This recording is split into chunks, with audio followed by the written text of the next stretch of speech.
I was looking at star formation in the dwarf galaxy merger DN1647 plus 21. Don't worry about the big numbers. It's just the coordinates of the system. But basically what this is a pair of interacting dwarf galaxies with a combined stellar mass of around 90 million suns. Its luminosity distance, so the distance that we're seeing it at, is around 40 megaparsecs. They're relatively close to each other at about 3 kiloparsecs away from each other. And so what that indicates to us is that it's relatively far along in its merger. They're very actively affecting one another. They're not like as you can see images, it's almost hard to differentiate where one starts and one ends. Just in order to make that clear, you can kind of see there's this line, this imaginary line you could put here that kind of indicates the lower mass galaxy versus the higher mass galaxy in the interaction. Basically, what I was looking at was 3 filters from the Hubble Space Telescope. Each one was different. One was in the infrared with the F814, one was in the optical with the 665 nanometer, and the other was in the near UV with the 336 nanometers. And basically what this allowed us to see was the intensity of light in each wavelength, or at each wavelength range, which could indicate to us the intensity of star formation. So first, I created a 3-color image of the galaxy using the 3 filters, which you can see in the top right and bottom right corners, which can kind of qualitatively show us, not just with it being a pretty picture, but also with the more active regions, or the brighter regions, where we'll see the most active star activity, which really just means star formation, because you'll get younger, bluer stars and more radiation from those areas. But then I went on and I used the DAO Starfinder algorithm that's within the PhotoUtils package of AstroPy, which is a Python module specifically for astronomy. And I used that to identify star clusters within the system. And so you can see, if I zoom in a little bit, oh, that didn't, there we go. There are some clusters identified by the little blue dots here. And this is in the infrared filter.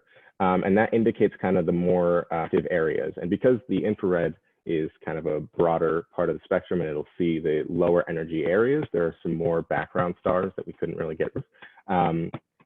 But you can notice that there are these clustered areas here, and especially down here, and in these like these tidal disruptions, like this crescent shape that's coming out of the larger galaxy, and this kind of, I don't know, like wispy tail that's coming out of the smaller galaxy, indicates some tidal disruptions that's also causing some star formation. In the optical and the UV, you start to see more distinct and kind of lower groups of clusters. And you can notice that really the most active regions are up here in the larger mass galaxy, kind of the middle area of the larger mass galaxy, and particularly in this kind of central area of the low mass galaxy. And a previous study by Professor Stierwalt had noticed that while the mass ratio of the 2 galaxies is about 4:1, the lower mass galaxy has around 40% of the overall star formation, which is a huge disproportion there, and indicates a lot of activity, which we can see both in our the image, the 3-color image, and in our filtered image with the clusters. And this tells us that the tidal interaction is kind of going as you expect. The larger mass object is having a greater effect on the smaller mass object. And so it's really great that we can see it both qualitatively through the just the pretty picture, and also quantitatively through the clusters that we were able to identify.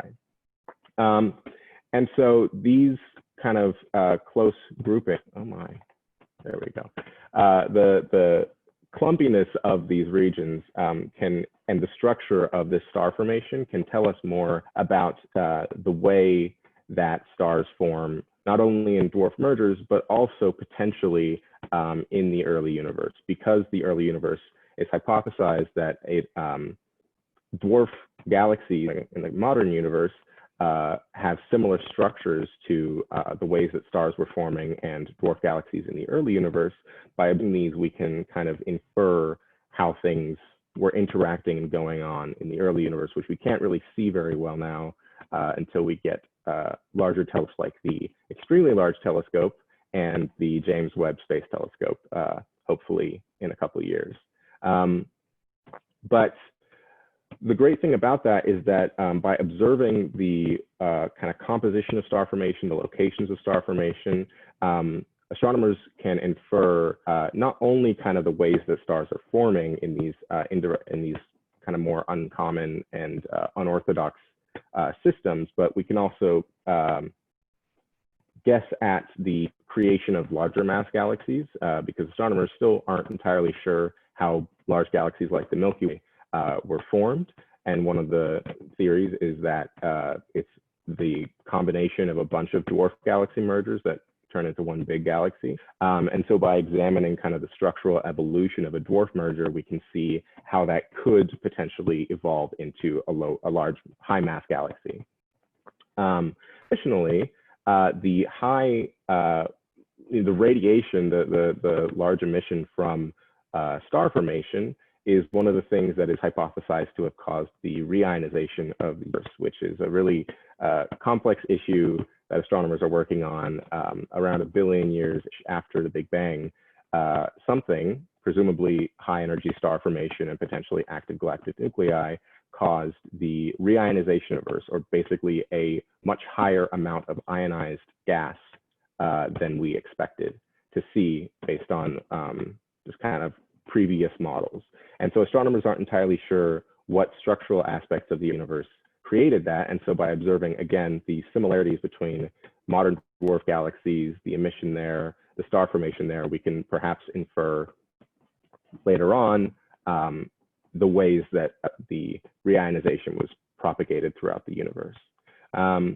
Yeah, and so with these specific data, future work that I would like to do, I didn't have time to get to making models or modeling based on the bright of these clusters, their ages and masses, which once that is done, we can use that to determine more details about the progression of the merger.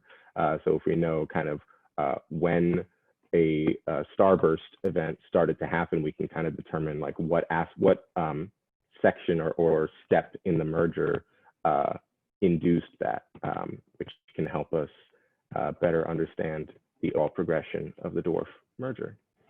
Yeah, that's pretty much it. I'd just like to thank everyone in our little team and Professor Stierwalt and the URC for helping me, because I'm new to Python, so I needed a lot of help in terms of understanding that. Thank you so much to everyone who helped me out with that, and also the URC for funding this project.